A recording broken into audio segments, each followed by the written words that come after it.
What's going on, everybody? C4 here. Welcome back to episode 14 of the Rip City Snowhawks. We are coming off the tails of our season opening episode where we won both of our games. We're 2-0, and you might be a little skeptical because how in the hell, C4, are we supposed to believe a 70 overall team is 2-0? But I think without a shadow of a doubt, since maybe, August, September, like the very beginning of the Raiders franchise, it's the best gameplay we've got. A 45-42, a 34-31 victory, incredibly clutch performances.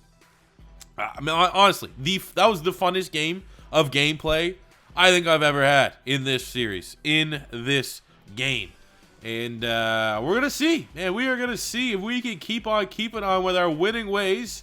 And, there is something to be said with the fact that it has to take me playing with harder sliders on All-Pro with a 70 overall team to get the gameplay where I really want it to be, where it's close and I have to, I have to try. I can't just flick off for me to win, but here we are. And we got a big doubleheader here today. We will get in through the bye week where we can start scouting some of these, the Madden generated draft classes, which are going to be, I don't know, man. I'm very excited to see how these UDFAs do. We already kind of started some of the quarterbacks. We got a 6th-round grade here on a Matthew Bailey at a Virginia Tech. But, like, this is kind of where I want to go. The next stage of this is, like, really going to be able to find the hidden gems in these Madden Generate classes. Because, obviously, in my custom classes, which we used for the first 2 years, I kind of know, like, the guys that are slipping out. I know what guys are going to be, like, in the 60s and stuff like that. Now it's an absolute crapshoot. And now when we truly do find value players, it's going to feel that much more rewarding. But anyways, we got to look forward to the 2 home games we got here against Denver, which should definitely be a game against the winless Broncos. We feel we could go to 3-0. But that Week 4 game against Patrick Mahomes, Tyreek Hill, as explosive Kansas City offense is going to be challenging. We're coming off a Player of the Week performance for Boston Scott, 192 rushing yards, 2 rushing touchdowns on the day. While we barely got by the skin of our teeth as the Eagles, who we beat last week, had both the offensive and defensive player. It's one of those things. We are 2-0. The record looks like we are making it 2 weeks, but we have barely won these games, and I'm excited, man, to get in. Hopefully, the competitiveness of these games remain the same. We have a breakout scenario here for wide receiver Demarcus Robinson. He definitely wants to go into that game against the Kansas City Chiefs, his old team, as a star dev player. 2 touchdowns over 100 yards. Definitely doable, especially if we shift the game plan to getting him the ball more, especially out in open space. You look at our squad. Just a quick reminder how things are going. PJ Walker, I'm going to say that his quarterback standing as QB1 on the depth chart is not solid. He's not standing on solid ground. You got Josh Rosen and Johnny Manziel chopping at the bit to get on, but he's undefeated. He has not played particularly well. He hasn't played as well as, say, Boston Scott. He hasn't, it's been the run game. The run game has been what has got us to this point. We've been able to pound the rock. And PJ Walker's made some pretty good throws. He's put us in some holes. He's put us in some bad field positions, had some costly turnovers. But he's found a way to win. He's found a way to turn it on in the 4th quarter. And for right now, he is definitely very much our starter. However, he is not untouchable. Jimmy Moreland has been playing very, very well. Slim Jimmy got himself a dev trait last year. You look so right now, he already has 2 interceptions, 1 77-yard pick 6. So our defense is getting the job done. Even though the scores, we've given up, 70-some points. The defense is still getting turnovers. They're making plays when they need to. So we're here. We might as well spend some Coach XP. We got expert scouting. I don't know if we necessarily need that yet. What else can we buy? We can get, for progression, we can look at D-line. We can look at linebackers. The expert scout, we're probably, because last year, I pretty much scouted all the UDFAs, and we, week 15, 16, 17, like the last 3 weeks plus the offseason scouting, we're already good because there's only so many players we can scout. So I think for the time being, it might be better to look at our positional groups. Our defensive line's a little bit older than the linebacking core, so I think the linebacking core can use it. It's going to be better allocate those points there. So we got the Denver Broncos this week. What are they looking like? Let's just get a quick little preview of the roster. They're an 81 overall. We're not too far in, so they shouldn't have a whole lot of roster turnover. Von Miller's the superstar X Factor. They got Simmons, Cortland Sutton. They got Isaiah Simmons and Bryce Callahan as their superstar dev players. Drew Lock under center, I assume. Let's see. Let's just make sure. Let's confirm what they have under center, because I think they might have been a team that had they signed Andrew Luck before we force retired him. Oh, Jesus. Okay, I mean, that's a little unrealistic to give up on Drew Lock already, but it's Madden, so here we are. They have Justin Fields, the rookie quarterback out of Ohio State, QB2, maybe even QB1. We have to wait and see how the 2020-2021 college football season plays out, but we assume QB2 behind Trevor Lawrence here trying to make a name for himself for the Denver Broncos. Okay, that makes this game a little bit more interesting as we host the Broncos looking for the first win of the season. Let's go. Jacked up! What a hit to set the tempo. Oh, there's a big TFL. Slim Jimmy Moreland, who's on fire right now, gets the initial contact. Noah Spence wraps it up. And that's going to be a long field goal attempt in the rain for the Broncos on their opening drive. 3rd and 6. Again, we're not going to pigeonhole our offense to try to just solely go through them. But Demarcus Robinson, 100 yards, totally doable. So we're going to try and get it to him, but it's a rainy game. It's probably better suited to establish a run and try to win this one with Boston Scott and Greg McCray as we go 3-0 in the first drive, trying to target Demarcus Robinson. Probably more than he should. Garbage. Unstoppable. And we can't establish the run. Gonna be fun. And there's a pick trying to over-target Demarcus Robinson. And it's Isaiah Simmons who just got the TFL.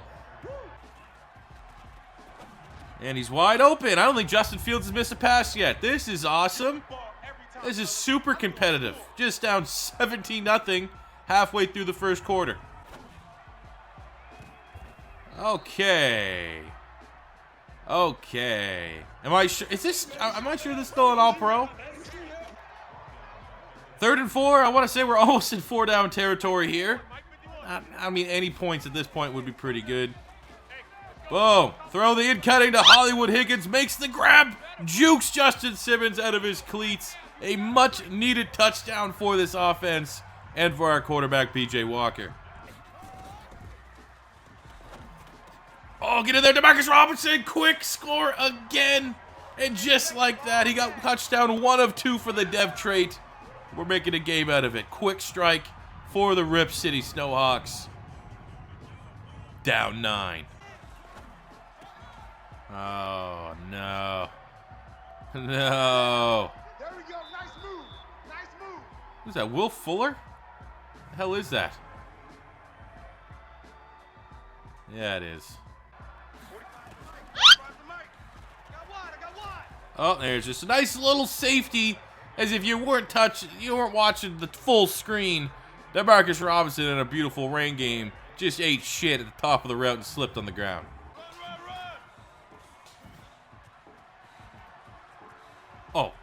Oh, he's that home run hitter. Boston Scott is the best, lowest rated run. Hey, Boston, if you could have a backfield of Boston Scott and Tony Pollard, both like what, under 70 overall, 75 overall, whatever you want to call it, you'd have the best 1-2 punch in Madden 20. And there's old Von Miller ending that drive. Boston Scott stays with the nastiest juke move in the league. Over 100 yards, goal to go for Portland. All right, slants cheese. Can we slants cheese our way here into the end zone? We throw it up, and it's Hollywood Higgins coming down with the ball. 3rd touchdown of the game for P.J. Walker as we continue just to play everything like it's a Big 12 conference championship or something. Okay, this game's over. There's no way like a 65 overall tackle is going to stop X Factor Vaughn. Even double teaming him doesn't work. Well, that was brutal. I can think of the 0-2 winless Denver Broncos going to be. They dropped 50 points on us. Yeah, we have the worst defense in the league. Whatever, man. We're a developmental team. We pick from the scraps. We try to make do. Justin Fields had the greatest game a rookie quarterback's ever had. 400 yards, 6 touchdowns. We were 8 yards shy for Demarcus Robinson getting his dev trade upgrade. Just brutal. There's no silver lining. Boss Scott continues to be good, I guess. So the stat lines there defensively. Yeah, it's not good. It's not a good game. Not a good game. And hey, someone just flushed 16-0 down the drain, especially when you go down 23-0 in the first quarter. So we come off the tail of just a one-sided ass whooping to week 4. Probably the toughest game out of the first half of the season. The Kansas City Chiefs, who we already know the familiar faces. Like, look, we got David Reese, probably the worst superstar player in the league. They got Mahomes, Kelsey, Swartz, Honey Badger. Juan Thornhill's gone up to a superstar dev trait. Tyreek doesn't have none of that. It's a little weird seeing Tyreek. I mean, that's probably just because the whole, off the field thing. But if we can't stop Cortland Sutton and Will Fuller, well, this guy has to be a game. You look at the Chiefs, the disadvantage of them is their defense not particularly good, especially their run defense. We're going to need Boston Scott to have 450 yards and 6 touchdowns, I think, for us to win this game.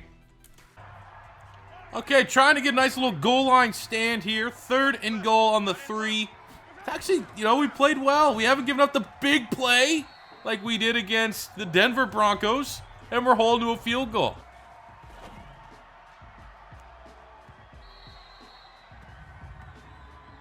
How did we just draw PI on that? We just drew PI on a gross overthrow.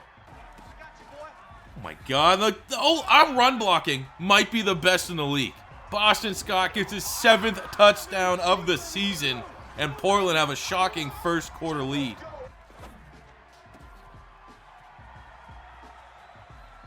Let's go to Marcus Robinson against his former team. Big catch and run, putting us in the red zone. Our goal line defense today has been up to snuff. We made a stand earlier. Let's try to do it again. In the blitz. Oh, come on. Oh, nice tackle. Cam Smith. Another big stand. They're going to settle for a field goal most likely. Yeah, they are. What a bunch of wimps. 3rd and 11. Any points will be good. Just no turnovers. Oh, we got Lazard. We throw it up to Lazard. He's like 7 feet tall. Gets both feet in. Full kudos to the O-line. Didn't get sacked there. We get up a lot of sacks. And of course, this would be the game we'd win. Oh, goodbye. Bye. 97 speed. Bye. Goodbye. 75 yards. The Chiefs' defense sucks. Ah, come on, Prochet. No effort, no fight on the jump ball. I think that one's on the receiver. That was 50-50, and he just let Honey Badger out-jump him. Out-aggressive. He wanted it more.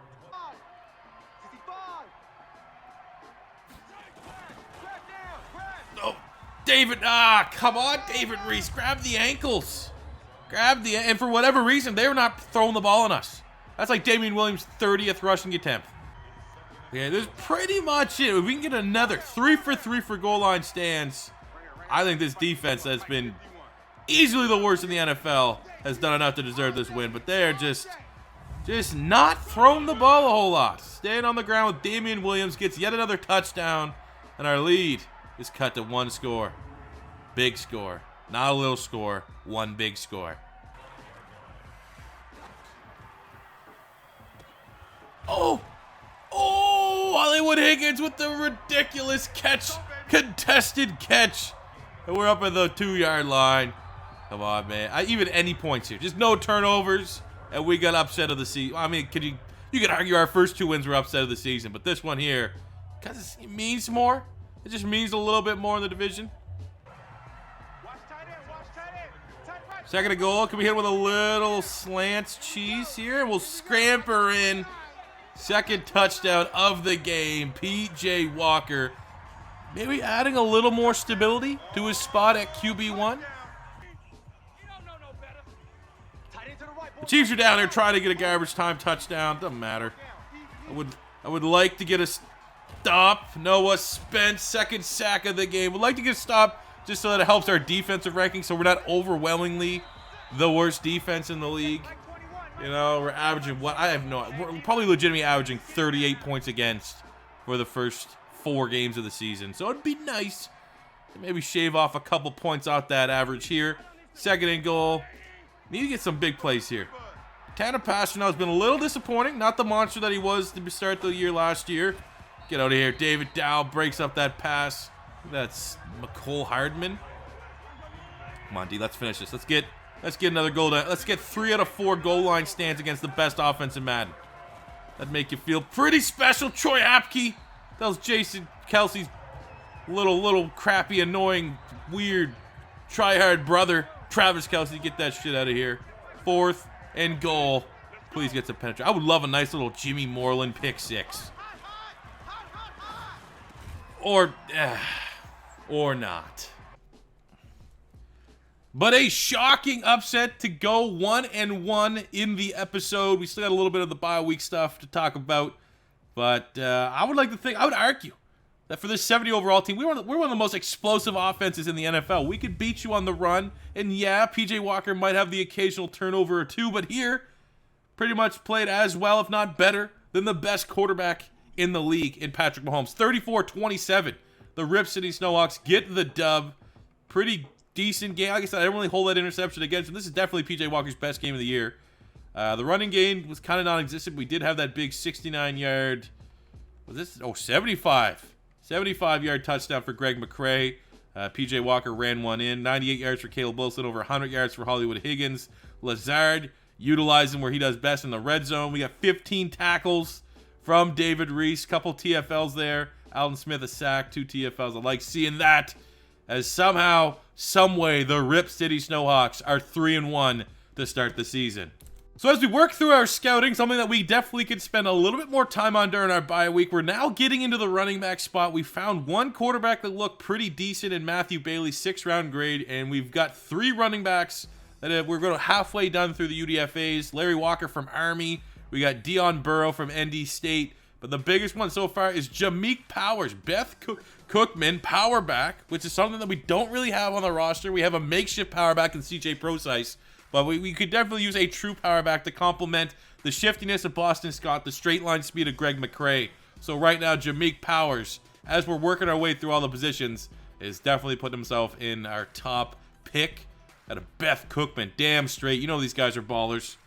And with that victory, we're able to spend our skill points here on a couple players. Khaleke Hudson, who is he's a depth player behind Sua Cravens, but has just found ways to get on the field, man. He makes plays. I like what he's been able to bring. We got Kimdichie on the inside here.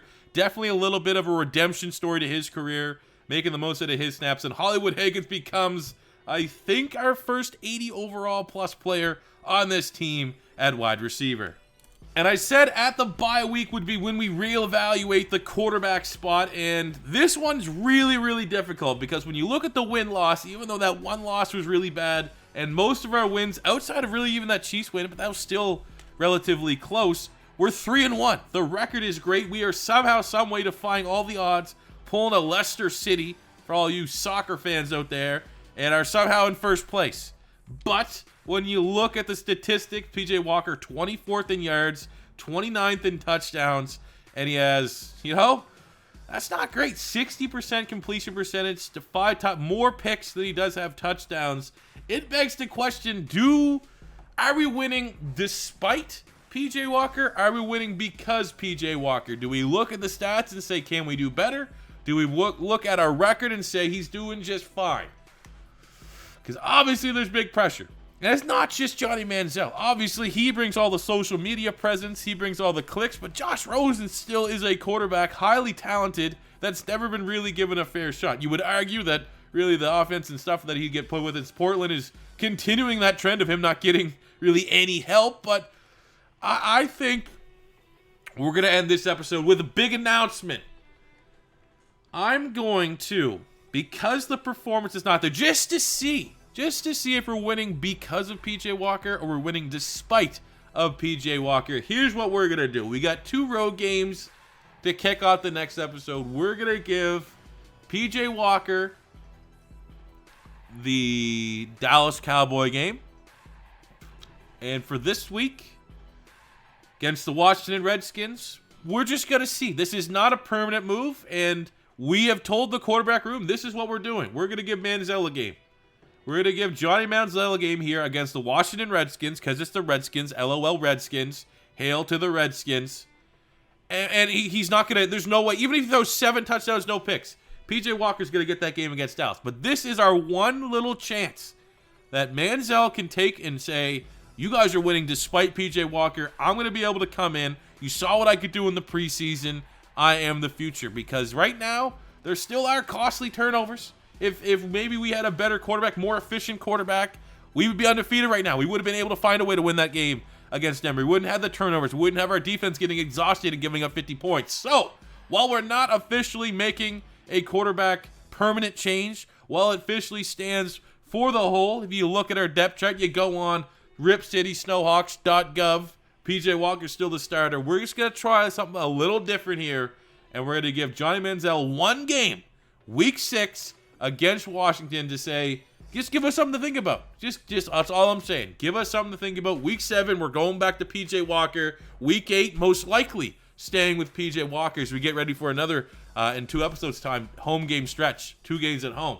But I'm just going to have this week 6 to see what's going on with the quarterback play. Could we do better? Could we do worse? There's only one way to find out, and it's definitely against a shitty team like the Redskins. So that will do it for this episode, guys. Thank you for watching. As always, your first time stopping by, don't be afraid to hit that subscribe button. I am kind of thinking for this series, maybe to follow the footsteps of the flashback pink slips and move to 4 games per episode. But unlike the flashback pink slips, where we clearly have a final destination, we want to work our way through the years and get kind of caught up to present time.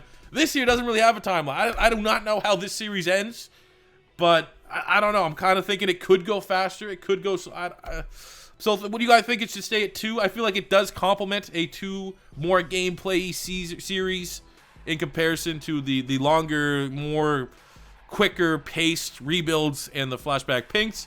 But yeah, we'll be back to kick out the next episode with Manziel getting the keys for at least 1 week. So make sure you guys tune back for that one. I'll catch you guys back here in a couple days. Till C4. Peace out. Goodbye. Later. Have a good one. Wash your hands.